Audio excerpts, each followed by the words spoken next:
Have you ever wondered how your body adapts to endurance training over time?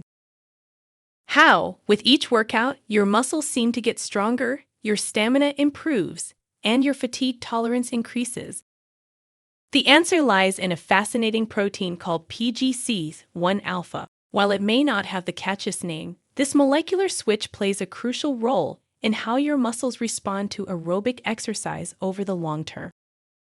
In this video, we'll explore how PGC-1 alpha is activated by the cellular signals triggered by endurance training and how this activation leads to a cascade of adaptations in your muscles, most notably the creation of more mitochondria, your cell's energy factories. So if you're ready to geek out on some exercise physiology and discover the molecular mechanisms that make you a better athlete, let's dive in.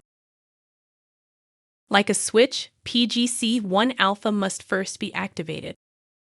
Not all exercise is the same, and different combinations of intensity, duration, volume, and rest lead to different enzymes being turned on. Since PGC-1 alpha plays a big role in mitochondrial biogenesis, a fancy way of saying it triggers the creation of new mitochondria, it comes as little surprise, and in accordance with the principle of specificity, that aerobic training is the most effective way of turning on PGC-1 alpha. What is it about aerobic training that leads to more PGC-1 alpha formation than other types? In this video, we will explore the chemical signals created in response to aerobic training that lead to PGC-1 alpha activation and consequently stimulate the body to construct more mitochondria, including 1. The role of calcium in both muscle contraction and as a signaling mechanism for change. 2. How the use of energy to fuel those same contractions lead to responses from the body to become more efficient in how it preserves both short and long-term use of ATP. 3. The balance between short-term inflammation and long-term recovery on removing free radicals from the system. 4. How the three above come together to influence production of new mitochondria. When muscles contract during exercise, a cascade of cellular events is initiated.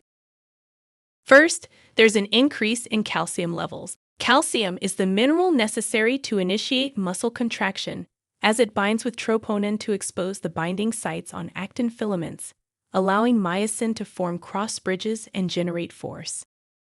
But calcium's role doesn't end there. It also acts as a secondary messenger in cells, and its influx during muscle contraction activates the enzyme calcineurin. Once activated, calcineurin contributes to the activation of PGC-1 alpha, setting the stage for the long-term adaptations to endurance training. Simultaneously, exercise leads to the consumption of ATP, our cell's primary energy currency. ATP is required to power the release of myosin from actin filaments, allowing for repeated muscle contractions. As ATP is used up during exercise, its cellular levels drop while AMP levels rise, resulting in an increased AMP to ATP ratio.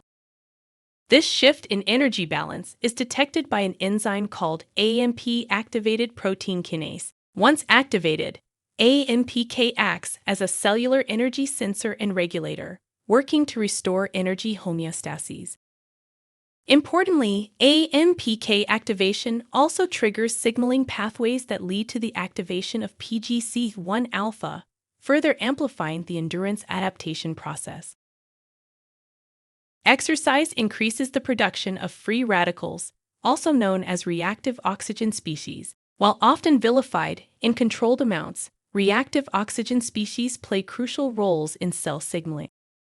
It is a byproduct of aerobic oxidation and reflects the use of oxygen necessary for ATP production at the mitochondrial level. As oxygen is consumed to make new energy, there is an accompanying rise in reactive oxygen species production during exercise. In excess amounts, reactive oxygen species can lead to mitochondrial damage, and a balance between its release and removal is critically needed. Here, our body relies on the activation of the enzymes P38 and NF-kappa B to activate antioxidants, whose primary roles is to reduce the levels of reactive oxygen species in the cell. These reactions and enzymatic activations also contributes to the activation of PGC-1 alpha, adding another layer to the intricate regulation of this protein. When we exercise, our muscles undergo a complex series of chemical events. Calcium levels rise, activating calcineurin, which contributes to the activation of PGC-1 alpha. Simultaneously, the consumption of ATP during muscle contraction alters the cellular energy balance, leading to an increase in the AMP to ATP ratio. This shift is detected by AMPK, which, once activated, further stimulates PGC-1 alpha. Additionally, the increased energy demands of exercise lead to a temporary rise in reactive oxygen species. These molecules, when present in controlled amounts, provide important signaling functions and also contribute to the activation of PGC-1 alpha. The convergence of these multiple signaling pathways, calcium calcineurin, AMPK, and reactive oxygen species, leads to the robust activation of PGC-1 alpha, setting the stage for enhanced mitochondrial biogenesis and improved aerobic capacity. Once activated, PGC-1 alpha orchestrates a cascade of cellular events, the most notable being mitochondrial biogenesis. This process involves the synthesis of new mitochondrial components and the replication of mitochondrial DNA, leading to an increase in the number of functional mitochondria within muscle cells.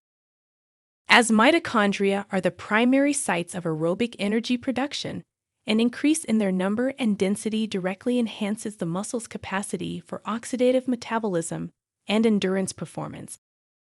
Thus, the activation of PGC-1 alpha through endurance exercise leads to a powerful adaptation at the cellular level, enabling muscles to generate more energy aerobically and resist fatigue during prolonged bouts of activity. And there you have it, the fascinating story of PGC-1 alpha, the master regulator of our body's response to aerobic exercise. It's incredible to think that every time we lace up our running shoes or hop on a bike, we're setting off a cascade of molecular events that ultimately lead to a more efficient, enduring version of ourselves. But the journey doesn't stop here. There's always more to learn and discover in the world of exercise physiology. If you're as captivated by these cellular wonders as we are, be sure to hit that like button and subscribe to our channel. We've got plenty more exciting topics to explore, and we'd love to have you along for the ride. Thanks for joining us today on the Exercise Physiology Hub. Until next time, stay curious and stay active.